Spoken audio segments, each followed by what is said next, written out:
y también darle la bienvenida a los participantes. Espero que esta sea una presentación que pueda ser de interés. Voy a mostrar el día de hoy parte de un capítulo de un libro que escribimos y que va a salir publicado, esperamos, este año, que se llama Juegos Reglados para Aprender, consideraciones para su uso en centros educativos. Este es un libro este capítulo es parte de un libro que creamos con el Departamento de Aprendizaje y Desarrollo de la Facultad de Educación de la Universidad Católica, y lo que busca justamente es todo este tema que discutimos desde la academia, poder dar algunas pistas de cómo poder implementarse en la sala de clase. Ese es como nuestro objetivo a nivel global. Voy entonces a compartir la presentación.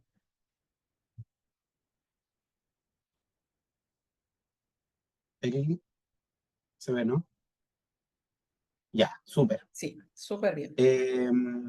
Eso, entonces, como les comentaba, esta es la presentación. La presentación tiene tres partes. La primera, les quiero contar un poco de lo que nos motiva a hacer este capítulo del libro, que es parte también de un proyecto más grande que acaba de terminar en marzo, un fondo de sintetización, donde diseñamos, implementamos y evaluamos juegos para aprender a leer en niños de prekinder y kinder de nuestro país, de la región metropolitana y del Maule. Y bueno, terminó recientemente, estamos ahí todavía compilando un poco los datos para luego analizar, pero durante el proceso aprendimos un montón de cosas que me gustaría comentar.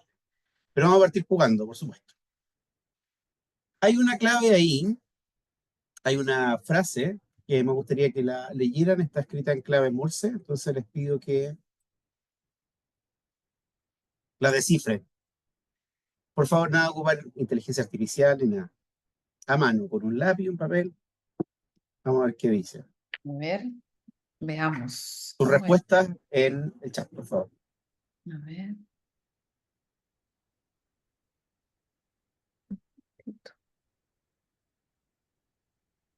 Un puntito.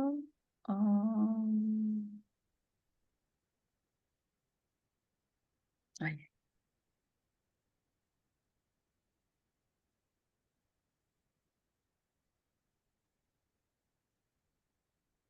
oh my. A ver.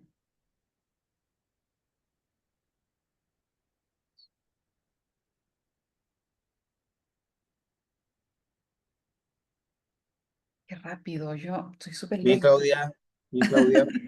Sí. Vamos falta el resto. Eh,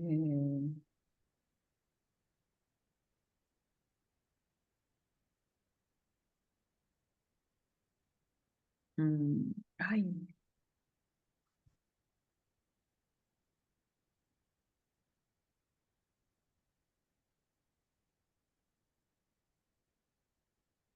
sé.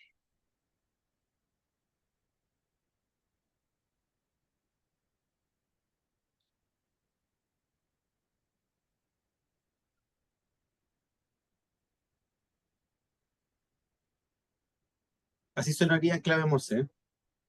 Ya. Entonces eso le ayuda.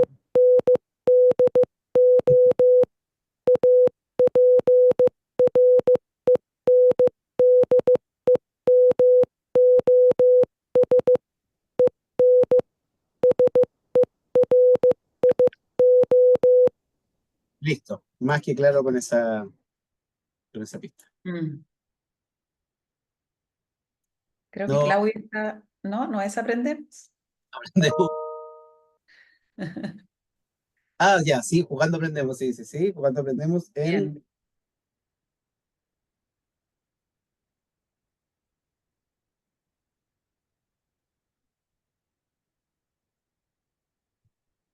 En-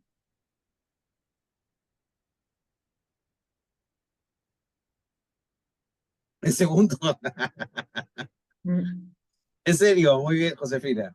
Ya, entonces la frase es mm.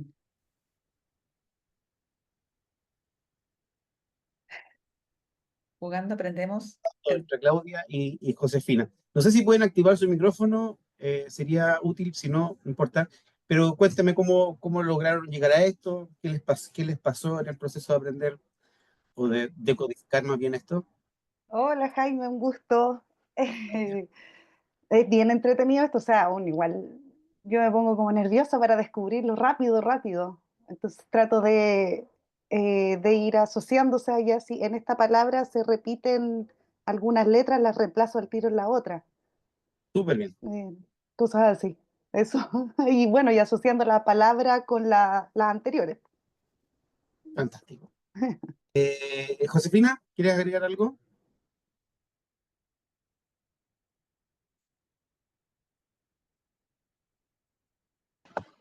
Sí, como, Dale. como decía Claudia, es verdad, uno se pone como nervioso y está así como buscando letra por letra. Em, Igual yo ya estaba más familiarizada con la clave Morse, pero igual cuesta porque uno se pierde entre medio. Exacto. Bueno, gracias por participar de esto. Sí, súper rápido, lo hicieron muy, muy bien. Y esto es interesante. A mí me gusta implementar esto porque cuando uno piensa en la lectura, por ejemplo, en aprender a leer, los niños hacen esto, ¿sí? Eh, es decir, asociar un símbolo, que en nuestro caso es la letra, con un sonido y que no haga un sentido, ¿cierto? Hay dos formas de aprender esto. Aprender de forma como podríamos llamar tradicional o mediante juego. Y efectivamente, esto que ustedes plantean ahora como de que uno se ponía medio nervioso, pero igual como que la pasaba bien, es lo que uno esperaría que pasara cuando uno aprende a leer, que es parte de lo que yo enseño, pero si se dieron cuenta, no sé si se fijaron, que armando la palabra no es como que te salga todo fluido de una. Jugando aprendemos en serio, no es que te llegue, no pasa eso. Lo que va a pasar es como ir reconociendo las letras, como decía ahí, como viendo que esta se repite con otra, y de a poco entonces vamos como, comillas, leyendo silábicamente hasta llegar a la lectura fluida, que era el proceso final. Este proceso es lo mismo que les pasa a los niños cuando aprenden a leer. Es decir, ningún niño lee una frase y inmediatamente sabe qué es lo que dice y probablemente mientras más practica, va a aprender o va a leer de forma más fluida, pero esa práctica debería ser en un contexto no punitivo, sino que divertido, y es justamente lo que no tenemos, o tenemos bastante poco. En general, tenemos asociado la lectura a algo que te castiguen, o no tanto por la lectura, por el gusto por leer, y eso va generando un problema eh, que se va arrastrando en los siguientes años, ¿sí? No solo en pre-kinder, kinder, sino que en el futuro también. Eso, entonces simplemente hice este ejercicio para hacer la analogía de que el proceso de lectura, que los que somos papás y hemos tenido hijos o hijas, en el proceso de leer como que es medio frustrante, pero para ellos, para nosotros la lectura es súper rápida y fluida, pero para los niños es lo mismo que esto, ¿sí? Con la diferencia que no tienen ese código que hagan la transposición como para leerlo fluidamente. Entonces, como ellos probablemente ven la letra como vemos nosotros el código Morse. Entonces eso es importante igual considerarlo al momento de cuando uno se frustra, cuando los niños no saben. Eso, como les comentaba, esta presentación es parte de este capítulo que esperamos salga el año 2025, este año. eh, y como les decía antes, el objetivo de este capítulo es alentar a los docentes y equipos técnicos a propiciar el juego en los centros educativos, creando y adaptando juegos para fomentar estos procesos de aprendizaje. Vamos a decir ciertas obviedades para meternos más de lleno en el tema, pero lo que sabemos es que el juego cumple un rol fundamental en el desarrollo porque nos permite articular distintos dominios cognitivos, sociales, afectivos y motrices. Los juegos conllevan eso siempre, es decir, un juego, no sé, como la lana o el luche o lo que sea, no es solo el proceso de, que, en el caso del luche, que cuando tiramos lo que sea, en el número, no solo estamos aprendiendo a lanzarlo adecuadamente, sino que permite el respeto de los turnos, la coordinación motriz, psicomotriz y un montón de cosas que también trabajar con la frustración. Hay un montón de cosas que el juego propicia y que por tanto promoverlas es bastante beneficioso, pero es raro que ahora estemos hablando de promover el juego cuando un elemento es súper natural. Eh, a mí, bueno, como anexo, me invitan de repente como a charla y cosas así, como que me meten en la parte de innovación. Y creo que no hay nada muy innovador en jugar, porque en el fondo es nuestro curso histórico. Cuando uno mira la infancia a lo largo de la historia tenía mucho de juego. Entonces ahora como voy a hablar de juegos, como si fuera una cosa muy novedosa y no, porque en general no debería serlo. pero ahora se ha vuelto, como estamos tan como escolarizantes en los niveles iniciales, parece que el juego fuera como una cosa muy nueva, cuando no lo es. Los juegos entonces permiten interacciones de calidad, despliegue de rol y reflexión sobre las actividades que se realizan, pero lamentablemente tenemos poca evidencia respecto de el juego en proceso de aprendizaje. Cuando hablo de poca evidencia, quiero decir que hay pocos estudios científicos donde se compare juego versus no juego, ¿sí? En general hay mucha discusión acerca del juego, mucha teoría respecto al juego, pero este cruce entre juego, educación slash aprendizaje, siguiendo criterios científicos, todavía es bastante débil, no hay un cúmulo importante. Nosotros el año 2023 publicamos un artículo que es un metaanálisis sobre juego en niveles de pre-kinder y kinder. Nos costó un montón encontrar papers que siguieran estos criterios científicos, es decir, a un grupo donde se intervenía con juego comparado con un grupo control, y siguiendo estos como evaluaciones pre y post intervención basada en juego. Hay bastante poco, y de hecho los pocos que encontramos estaban solo relacionados con matemáticas. No encontramos juegos para otra área. Digo, en estos niveles, porque probablemente sí hay estudios científicos en niveles más grandes, con niños de enseñanza media, pero niños tan pequeños no encontramos, o lo que encontramos fueron en matemáticas. De los juegos sí que, de las intervenciones basadas en juegos con las que encontramos y con las que trabajamos, sí podían mostrarse, o sea, era evidente que hay un efecto positivo sobre habilidades socioemocionales y cognitivas, particularmente en las áreas de matemática y ciencia. Acá un poco de la historia del juego. Cuando hablamos del juego, en el caso que yo me muevo, que son los juegos reglados, es decir, que siguen reglas para completar un propósito. Los juegos es una actividad milenaria. Hay ejemplos desde el 5870 a.C., y hay uno que se llama el Juego Real de Ur, que es súper interesante, que es del año 5000 más o menos, y es divertido porque es un juego tipo, es un tablero con hoyito, y se encontró ese juego en una excavación, y por mucho tiempo, no sé, o sea, era un juego, evidentemente, pero nadie sabía cómo se jugaba. Hasta que años posteriormente se encontró el manual de cómo se jugaba, y ahí se pudo saber, cuál era el sentido que tenía. A lo largo de la historia, los juegos tienen como un carácter religioso o simbólico, digamos, yo diría como los juegos más milenarios, tenían esta idea de lo simbólico, de preparar, por ejemplo, a las personas en el ritual de la vida a la muerte, y cosas de ese estilo. El juego en contextos más contemporáneos ha tenido como el propósito de mostrar ciertas habilidades o aptitudes que se esperan de la sociedad de un modo como lúdico en realidad. Por ejemplo, hay un juego que se llama La Mansión de la Felicidad, que es como un juego, no sé si alguna vez tuvieron como unos de caballitos, como unos caballitos de carrera, que uno va como avanzando con dados.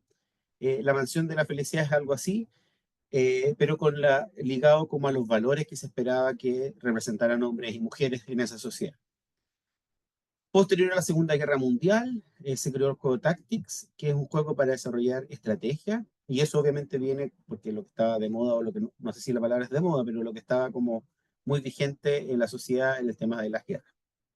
Aquí puse una imagen de lo que conocemos como el naipe español, espero que todos hayan jugado alguna vez, y yo nunca había pensado hasta que escribimos este artículo qué significaban eso, o sea, sí sé qué significa oro, copa, espada y basto, pero no sé por qué pusieron eso y no otras cosas. Nunca me había pensado eso.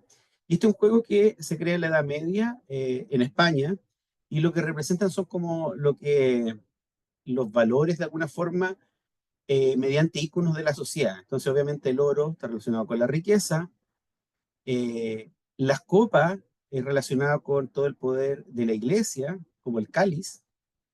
La espada, por supuesto, que era otro de los elementos importantes, la guerra, conquistar territorio, y el basto era el trabajo del hombre común y corriente, del obrero.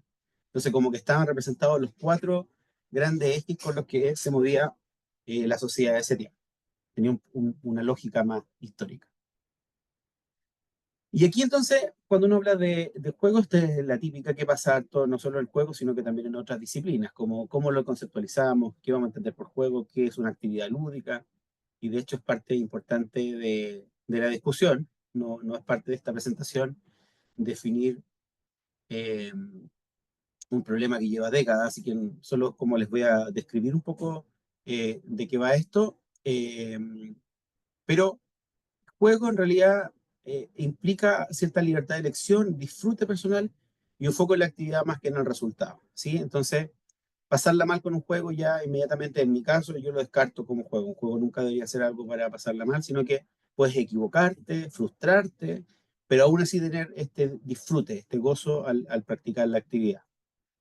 Y hay un punto importante, porque aquí también uno podría decir, bueno, en casos particulares, el caso que yo trabajo, que son niños de educación parvularia hasta segundo básico, cuando incorporamos el aprendizaje, es difícil hacer como promover aprendizaje solo con un juego libre, porque también necesitamos asociarlo con objetivos de aprendizaje y con ciertos desarrollos que el niño debería lograr, y por eso, en mi caso, yo me parece más pertinente en contexto educativo trabajar en base a juegos reglados, es decir, que mantengan este disfrute, pero que también tengan como propósito algún aprendizaje o el desarrollo de alguna habilidad.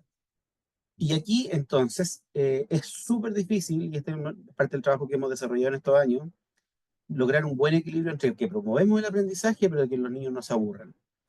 Y uno, bueno, todos nosotros como estudiantes, nos pasó de repente que jugábamos juegos, que los profesores decían, vamos a jugar a tal juego educativo, y en realidad es como que eran fome nomás, no eran tan divertidos como uno esperaba.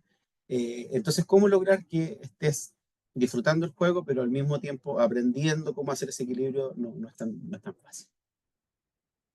Hay distintas formas de clasificarlo. Una de las formas, por ejemplo, mediante un juego de rol, por ejemplo, mediante la actividad que tú desarrollas. Ahí puse como ejemplo la PISA, que es parte de un proyecto FONDEF que dirigió la profesora Catherine Strasser, acá en la Universidad Católica. Y la PISA era un juego súper entretenido porque básicamente en una sala de pre-kinder y kinder, los niños simulaban estar en una pizzería y entonces tenían un menú que los niños leían. Había tres roles, uno el del cliente, otro del mesero y otro del chef. Y entonces el cliente pedía una pizza con determinados ingredientes que los veía en una tablita como en un menú. Entonces, si ella quiere una pizza de choclo, tomate y no sé, lo que sea, y pepperoni. Y entonces el mesero tenía que escribir algo como la comanda que tenía que luego preparar el chef. Y el juego es súper simple porque no era más que eso, llegaba con la comanda, se la daba al chef y el chef con eso que veía ahí, con esos dibujos o cosas raras, tenía que tratar de armarle una pizza lo más parecida a lo que el cliente había pedido. El juego terminaba llevándole la pizza y el cliente viendo si estaba satisfecho o no con la pizza que le habían ofrecido.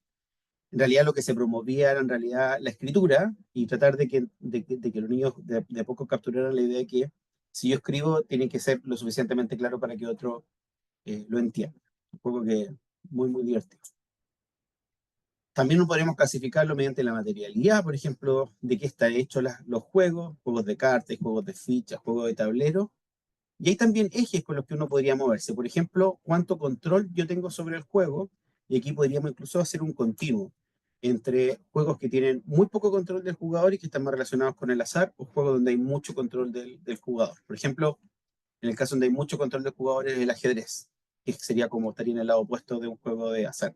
El movimiento de las piezas, la estrategia que ocupen es parte de lo que el jugador puede controlar.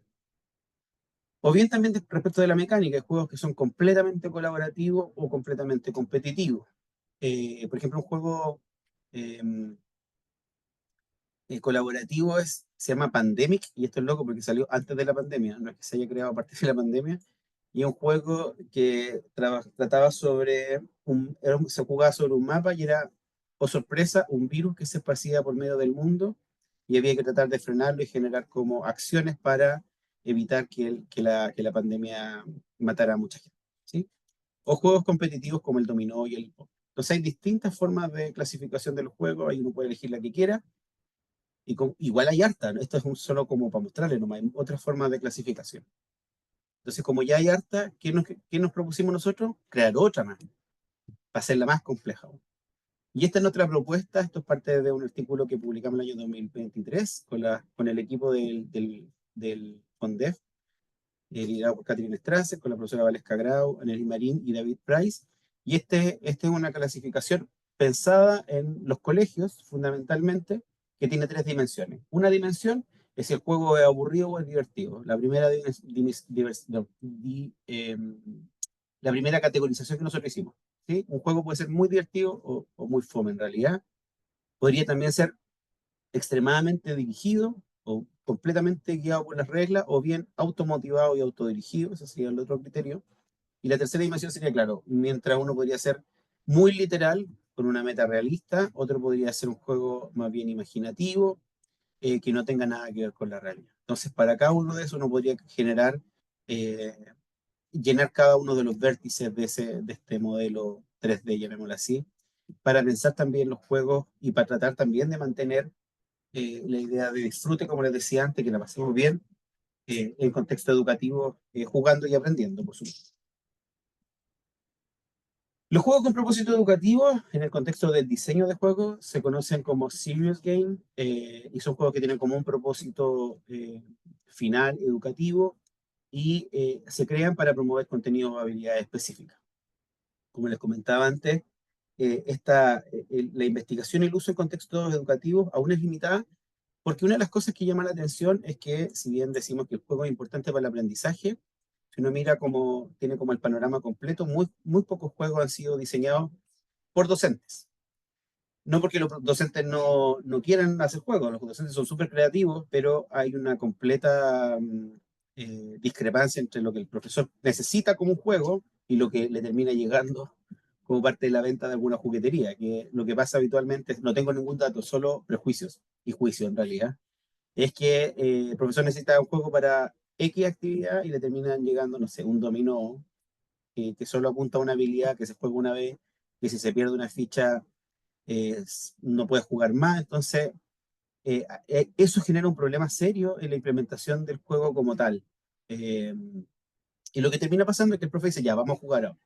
Entonces agarra un juego, no funciona el juego, le falta una ficha, se frustra porque mover a los chicos en ese movimiento a que jueguen no es tan sencillo, y lo que termina pasando es un círculo que dice el profe, ¿sabes qué? Mejor no vamos a jugar y vamos a ser guía. No porque no tenga el interés de que jueguen, sino porque los juegos dialogan bastante poco con los objetivos de aprendizaje y con lo que el profesor necesita. Algo de los que nosotros aprendimos. Nosotros, como parte del proyecto Fondesit, desarrollamos 5 juegos, y esos juegos que en nuestra cabeza funcionaban perfecto, una vez que tú llegas al colegio, no funcionaban tan bien. Las profesoras, las educadoras nos daban tips de cómo mejorar. Y uno de los temas que yo siempre comento como a modo de anécdota, una de las cosas que más nos costó a nosotros fue enseñar a los niños a jugar. O sea, nosotros estábamos todo el rato pensando si el juego era difícil, si promovía un objetivo de aprendizaje. Cuando llegamos a jugar con niños pre-kinder nos dimos cuenta que no seguían reglas, los chicos no entendían la lógica de que tengo que esperar mi turno y que hay una vuelta, que son como elementos que uno cuando era, yo me acuerdo, no sé, los recuerdos que tengo como de muy niño es que yo, si bien no participaba del juego, de este tipo de juego como de naipe, veía a mis papás jugando, o a mis tíos jugando, y era parte de lo... Yo soy de Linares además, que llovía un montón, entonces se la pasaban jugando, y uno, si bien no estaba participando, estaba ahí al lado, tomando tecito en un plato. Pero entendía que había una lógica, que si en mi turno después tenía que esperar una ronda completa para volver a jugar. Eso no estaba. Y fue una de las cosas que más nos costó. Entonces nosotros estábamos empezando en los juegos y en realidad tuvimos que modificar esto para un poco enseñar a los niños a esta cosa de los turnos, de respetar turnos, y la idea de lo colaborativo tampoco está presente. Todo el rato preguntan, ¿cuándo gano? ¿Y cuándo voy a ganar? ¿Y cuándo voy a ganar? No, este no es un juego que tenemos que armar entre todos, entonces la idea de lo colaborativo no estaba tan presente. Este año, recién salido del horno en enero, nosotros publicamos un artículo que se llama ¿Hicieron algo hoy o solamente jugaron?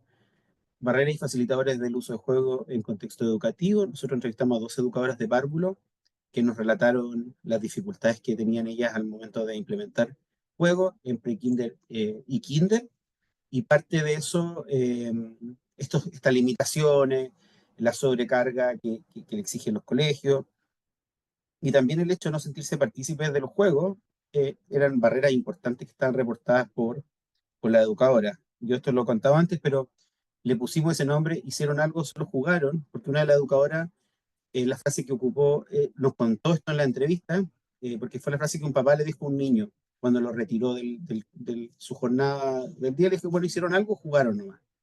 Y eso es súper heavy, porque genera un circuito súper difícil de romper, porque el papá le transmite esa idea a un niño que, ¿cómo responde a eso? Y asumamos que no jugamos nomás. entonces ya el niño va creciendo con una desvalorización del juego. La profesora al escuchar eso dice, chuta, en realidad tengo que convencer al papá de que jugar es importante.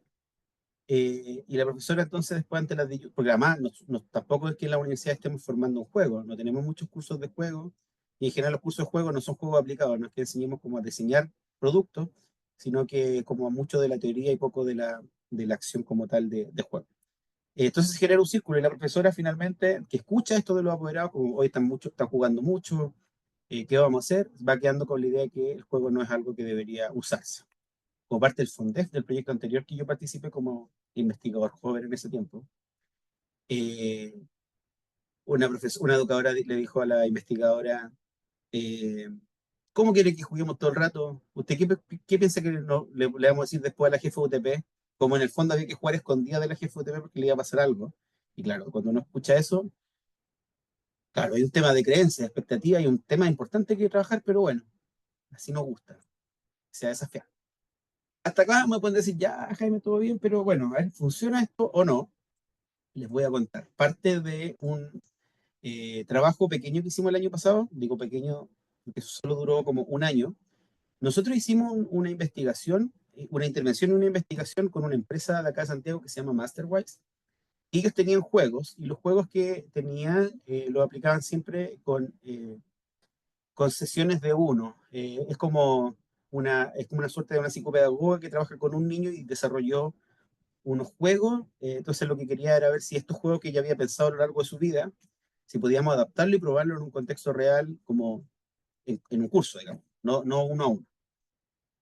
Y trabajamos entonces con una escuela pública de La Pintana, con niños de primero básico. Empezamos a tomar los datos en agosto. Los niños no sabían leer. En realidad íbamos a trabajar solo con el grupo que tenían como retraso lector, que era básicamente todo el curso. Y también consideramos un grupo de control para ver si había algún efecto de este trabajo.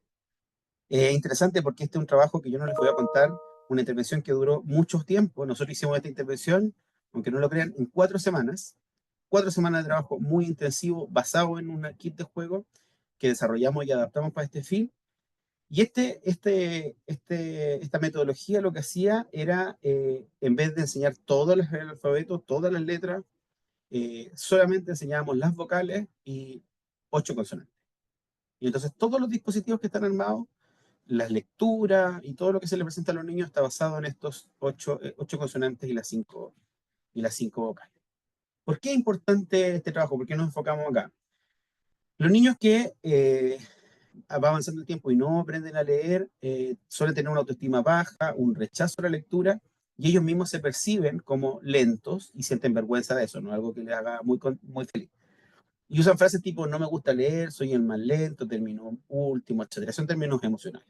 En términos del conocimiento de la letra, a los niños les cuesta mucho entender porque es como lo que vimos recién del código Morse. Una cosa es aprender como una, 2 o 3 letras, pero aprenderse todo el alfabeto es complicado y para los niños también. Los niños en estos que tienen problemas en la lectura dudan para diferenciar el nombre de las letras de sus sonidos, confunden también letras y sonidos. Entonces esto provoca que tengan una lectura lenta, poco fluida y que no respeta la puntuación. Hay errores también en la lectura de sus palabras, y toda la atención está puesta en decodificar, que es lo que hicieron como ustedes al comienzo con este ejemplo del código Morse, y se pierde entonces la comprensión. El proceso, el modelo, la simple vista de la lectura, que es el modelo tradicional con el que uno enseña esto, muestra que primero tienes que aprender a decodificar y luego, una vez que esta decodificación es automática, puedes ya enfocarte en el aprendizaje. Pero en nuestro sistema educativo el tema de la decodificación es como una mala palabra, vamos a trabajar la decodificación, como que es súper feo decirlo, pero así funciona. O sea, la lectura tiene un componente automático que tenemos que reforzar. Entonces, eso, como les decía, entonces son 8 consonantes más las 5 vocales, y todo este trabajo que hacíamos eran juegos y eran actividades. La empresa contaba con una chica que trabajaba ahí, que era cantante urbana, y entonces le pidieron a ella que hiciera el rap de las letras, y que crearon el rap de la letra, que es súper bueno, y los niños la cantaban y se aprendieron la letra súper fácil. Ahí está parte del trabajo. Esta era la profesora con la que trabajamos en el grupo de intervención. Tratamos de generar rutinas fijas durante toda la intervención, presencia de juego constante y trabajo como con 4 pilares de la metodología, pero basado siempre en estos 8 consonantes y las 5 letras que se iban presentando de forma progresiva.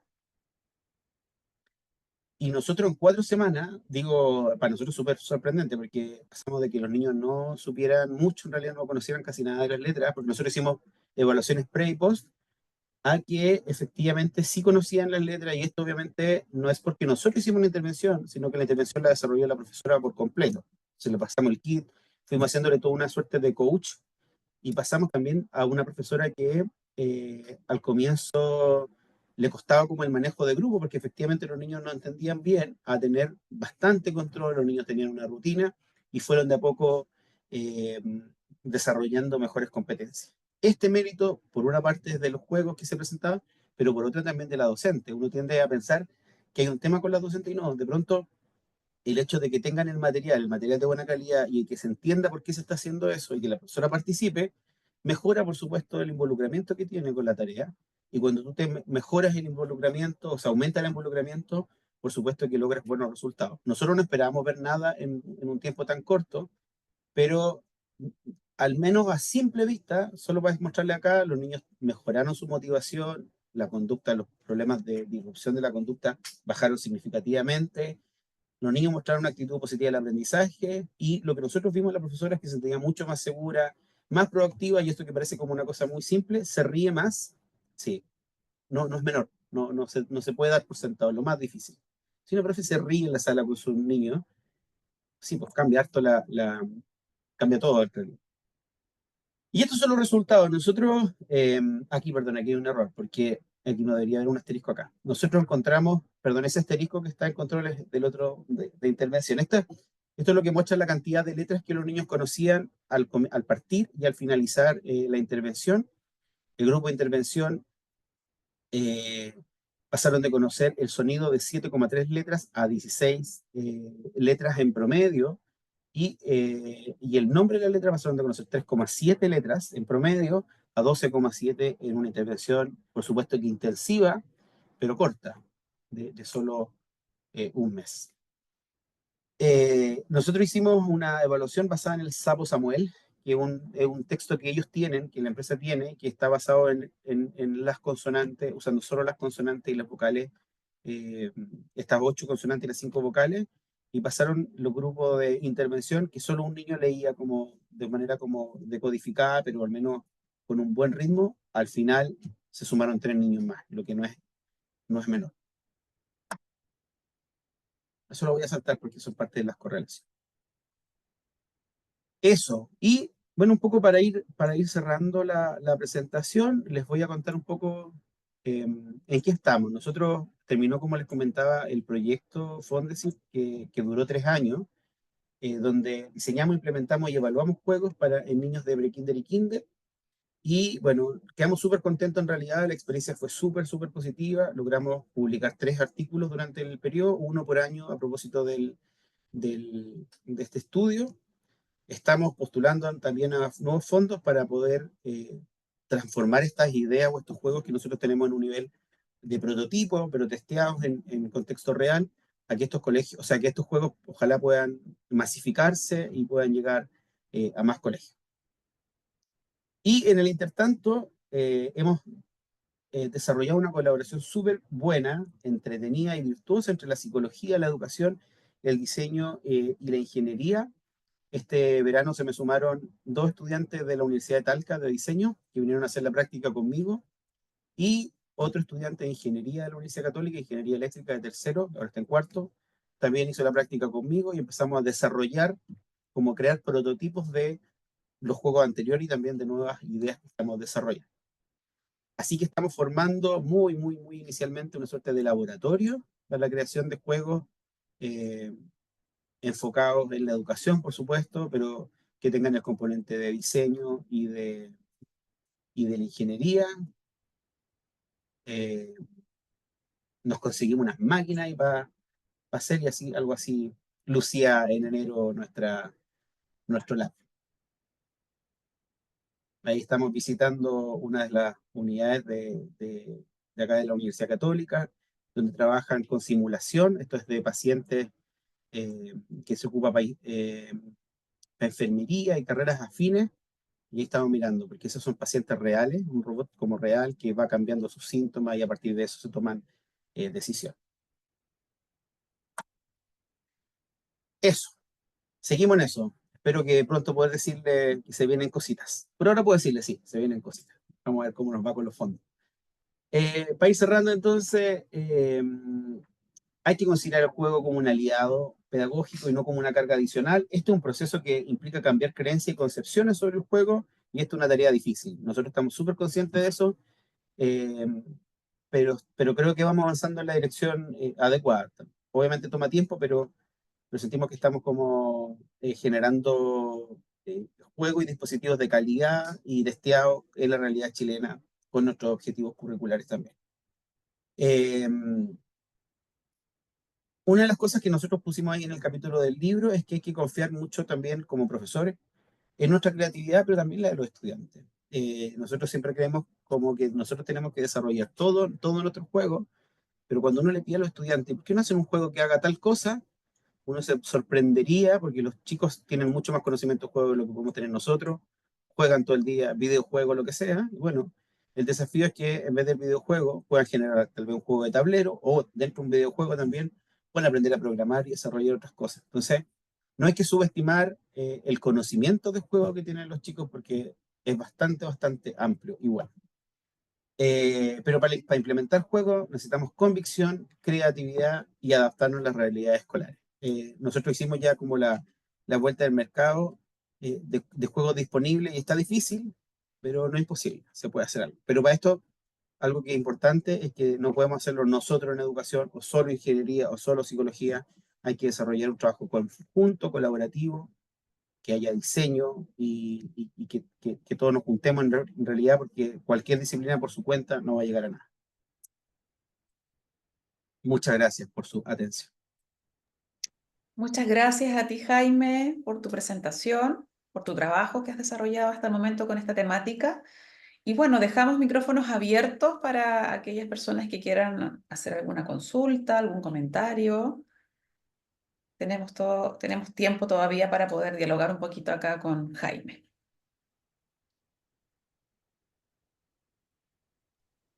¿Alguien quisiera preguntar algo?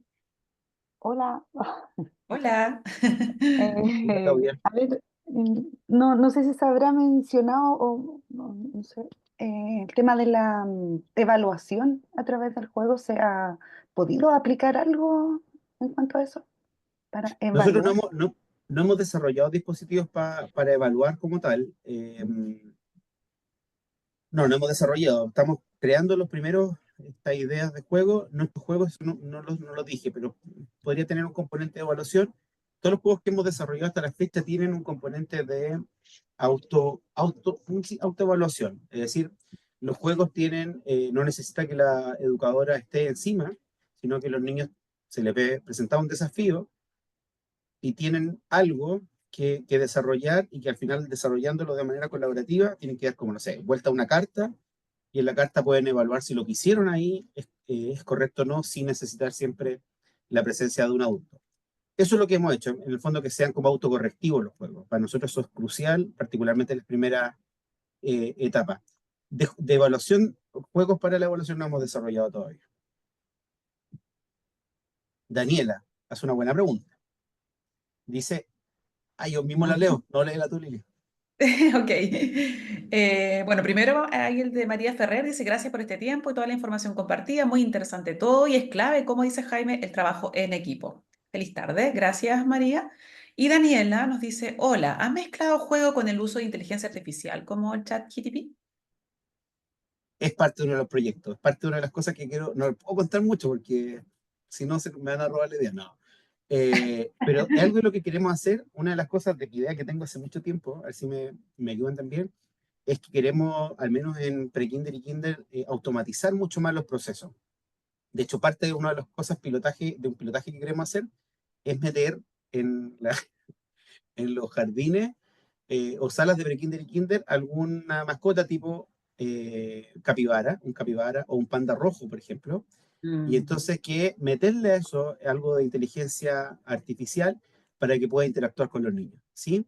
Y que ojalá ese personaje que todavía estamos desarrollándolo haga más cosas también, que el personaje sea el que invite a los niños a desarrollar pauta, a que le anticipe la hora del almuerzo, a que le anticipe la hora de salida, porque en general la experiencia es que los niños, ese patrón, que para nosotros puede ser súper aburrido porque es una cosa repetitiva, a los niños le encanta esa seguridad que puede darle la rutina, y estamos viendo que ojalá, o sea, la tecnología existe hoy día para hacer todas esas cosas, es decir, o sea, no sé si tienen como Alexa o estos Echo, que tú le das órdenes y que te prenda la luz y que te ponga música y lo que sea, está la tecnología para hacer eso. Pero vamos a ver cómo necesitamos recursos en realidad para poder desarrollar esta idea. Pero de mezclar la inteligencia artificial con dispositivos es parte de nuestros objetivos actuales, diría. Ujú, exacto. Bien, ¿alguien más por ahí? Sandra nos dice, gracias por la información. ¿Tienen en su proyecto como metodología el aprendizaje personalizado para estudiantes con TEA?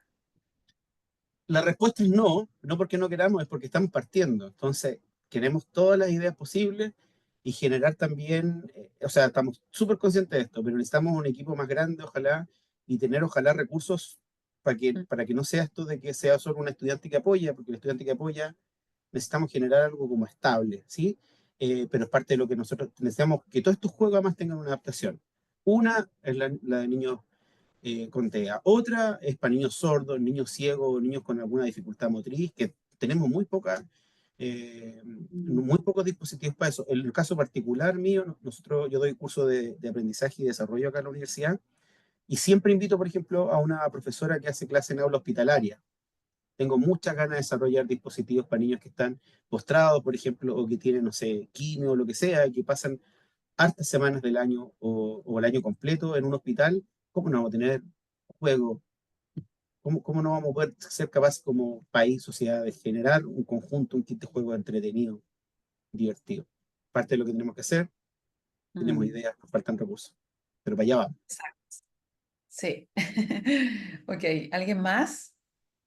Tenemos tiempo aún para que podamos ahí hacer las preguntas, comentarios.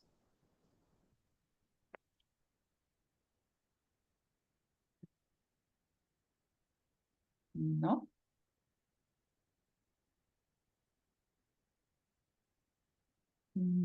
¿Nadie más? Con confianza, ¿eh? Sí, aprovechen. Ok. Bien. Yo tengo una pregunta, perdón. Sí, sí, por Sí, supuesto. ya. Es que mencionaba algo respecto a que los niños, por ejemplo, cuando estaban interactuando con los juegos, como que preguntaban mucho quién va a ganar o cómo se gana. ¿Cómo fue esta dinámica y por qué selección, o sea, digamos, desde como explicar un poco más a fondo el aporte del juego más colaborativo versus este competitivo de carácter individual? Gracias, Lady. ¿Por qué nosotros optamos por trabajar con juegos colaborativos? Porque esto viene, bueno, son dos proyectos juntos, digamos. El primero fue un Fondef que dirigió la profesora Catherine Strasser, y luego mi trabajo con el Fondo de Sintonización. En el Fondef, Katy y su equipo lo que fue es que diseñaron juegos como para todo el curso, ¿sí? Y el juego para todo el curso funcionó, pero a ratos funcionaba bastante bien, otros ratos mal, porque algunos niños se perdían, y como no está instaurado esta idea del juego como reglado masivo, era complicado. Entonces, para mí, Fondesit, lo que hice fue trabajar con grupos pequeños, y entonces los juegos están pensados para 4 a 6 eh, niños. ¿Por qué nos tomamos la idea del juego colaborativo? Nosotros queríamos tratar de que pudieran generar los niños esta idea de que todos en conjunto puedan desarrollar una competencia, una habilidad, y que trataran de responder a un propósito sin que tuviera por medio que está uno mejor que otro. ¿Por qué? Lo hicimos así porque en general el juego competitivo, si tú puedes generar un juego competitivo, es distinto, por ejemplo, si lo haces al azar o si lo haces con el dominio o con la habilidad del jugador. Y nosotros encontramos que era difícil cruzar tantas variables de una. Entonces nos jugamos y apostamos por el juego colaborativo. No estoy negando que probablemente para un niño, no sé, por tercero o cuarto básico podría ser interesante un juego competitivo, pero ¿cuál es el problema con los juegos competitivos? Es que tiene que basarse ojalá en el azar, de tal forma que todos los niños se sientan partícipes de que pueden ganar en algún momento. En este caso nosotros generamos todos nuestros juegos de manera colaborativa y autocorrectiva. Entonces los niños no tienen que pedirlo, no tenían que pedirle a la profesora que les fuera a mirar lo que estaban haciendo, y una vez que agarraban la mecánica ya ellos mismos eh, se corregulaban de alguna forma. Eso. Ujú. Ok, gracias. Sandra dice, es linda esta iniciativa porque el juego conecta con las emociones para romper esquemas donde aprender sigue siendo una imposición. Exacto, Sandra. Una de las cosas que nos motiva y que nos ha motivado siempre en esto es que es muy interesante lo que se genera en términos de la emocionalidad en el juego. Mirar a los niños, o sea, para mí en lo personal fue súper gratificante mirar a los niños que se reían, porque había cosas bien absurdas en el juego y que tuvieran como esas risas genuinas, me gustaba muchísimo. Y efectivamente, uno de los temas que tiene el juego es que tú te puedes equivocar y no pasa nada. O sea, si tú tenías una guía y te equivocáis sistemáticamente, muchas eso te va a dejar o una nota o una carita triste o lo que sea. Pero no, pues en el juego no, te puedes equivocar y no pasa nada. Nosotros en el FONDEF que dirigió la Katy, nosotros también vimos eso, que la educadora jugando o mirando que los niños jugaban, ella misma la pasaba bien. Y cuando ella misma la pasaba bien, como que desplegaba su mejor estrategia. Entonces, esto yo lo digo así como muy al pasar, pero tiene implicancias profundas, porque uno piensa que, no sé, los profesores necesitan formaciones, no sé, para vocabulario, para gramática, para lo que sea, para enseñar matemáticas. Y, y esto de los juegos o el trabajo en juego, si no tengo datos como concretos, pero a nosotros nos da la impresión de que no es que necesiten los profesores más capacitación y más de este tipo de cosas, sino que tener instancias para que la pasen bien, porque una profe que la pasa bien es bien distinta a una profesora que está estresada o que la está pasando mal, etc. Entonces, no digo que la solución de todo esto es el juego, por supuesto que también necesitamos las capacitaciones, pero lo que nosotros vimos es que la misma profesora se comporta distinta cuando la pasa bien, cuando se está divirtiendo, es mucho más relajada, se genera un mejor clima entre todos, y eso es óptimo para el aprendizaje. Y el juego puede ser una de las estrategias eficaces, particularmente en estos primeros niveles. Ujú. Sin duda que sí. Bien. Jaime, acá Pinsol dice la intervención que presentaste, ¿cómo articula la teoría del juego con una secuencia pedagógica? Es decir, ¿el juego está al inicio como activación, al final como refuerzo o se integra en el núcleo del aprendizaje? Se integra, nosotros para el Fondesit lo que hicimos fue integrarlo como núcleo del aprendizaje y como reemplazarle a la profesora actividades por juego. Pero también no quisimos ser, esa era nuestra idea, pero no quisimos nosotros darle tantas pistas y tantas como directrices como tenía que ocuparla. Nosotros, el trabajo, lo que nos costó harto fue generar juego. No fue fácil que el tamaño, que no fuera peligroso, que tuviera niveles. Nosotros además nos autoimpusimos reglas porque no teníamos que mirar, entonces nosotros dijimos, ya, ¿cómo debería ser un buen juego? Y nosotros mismos con el equipo dijimos, ya, debería el mismo juego tener una plataforma y tener niveles de complejidad para niños que no saben tanto y para niños que saben mucho, que todos lo puedan disfrutar. Dos, que sean colaborativos. Tres, que sean autocorrectivos. Nosotros nos hicimos como nosotros mismos unas reglas. Y en eso nos pasamos harto tiempo. Entonces, nosotros llegamos con los juegos a los colegios, tratamos de que llegaran los juegos en un estado óptimo en realidad, de mejor calidad, ocupamos juegos con bases de acrílicos, con fichas bastante bonitas, y que si se perdía una ficha no pasaba nada, teníamos un montón de otras fichas que podían ocupar, y le dimos un par de instrucciones a la profesora, le entregamos además un manual, el manual estaba relacionado con los objetivos de aprendizaje, con las bases curriculares, para que ella no sintiera que estaba como perdiendo el tiempo al jugar, pero hay un punto en que uno ya no puede hacer más, o sea, que es parte también de que la profesora tiene que integrarlo, y ese otro parte, es otro proceso que es distinto a crear un juego. Entonces, mirando para atrás, nuestro proyecto fue súper ambicioso y había cosas que sí podíamos hacer, que tenía que ver con la generación del dispositivo, de los materiales, de las reglas y tal, pero hay un tema que ya escapa a lo que nosotros podemos hacer, que tal vez tendría que ser otro proyecto, que es cómo ayudamos, cómo hacemos este coach con los educadores y los profesores para que se ocupen.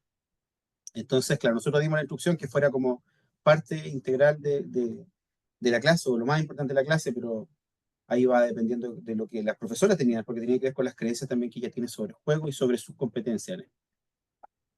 Así que lo dejamos Ujú. medio abierto ahí. Perfecto.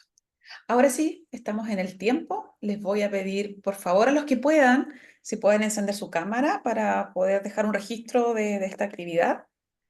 A la cuenta de 3. Entonces, vamos. Si pueden encender sus cámaras, a la 1, a las 2 y su mejor sonrisa. 3. Muchísimas gracias por estar acompañándonos el día de hoy. Y bueno, los dejo invitados a seguir nuestras redes sociales, nuestros canales informativos a través de esas plataformas que comentamos al inicio y visitar nuestro sitio web www.minsol.cl, que también ahí continuamente se está subiendo información respecto del núcleo. Agradecerte, Jaime, nuevamente por tu tiempo, tu trabajo y bueno, quedamos a la espera de... Oye, ¿puedo decir algo, Lili? Sí, por Perdón, antes supuesto. de cerrar. Eh, ya que estamos en esta instancia, ahí dejé mi mail y si alguno de ustedes trabaja en algún colegio o quiere como conocer un poco más, por favor escríbame porque andamos en búsqueda de colegio.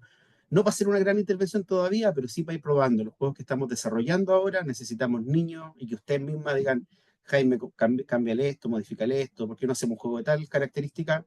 Es súper importante contar con el apoyo de los colegios. Nosotros no estamos mirando otras cosas que no sean el trabajo en colegio y haciendo juegos que sean útiles para los profesores. Entonces, porfa, si trabajan en colegio, felices de que me escriban y sigamos la conversación. Perdón, Vicky. Eso. Perfecto, sí, sin duda que sí. Nuestro laboratorio ahí son las aulas, principalmente, ¿no? Exacto.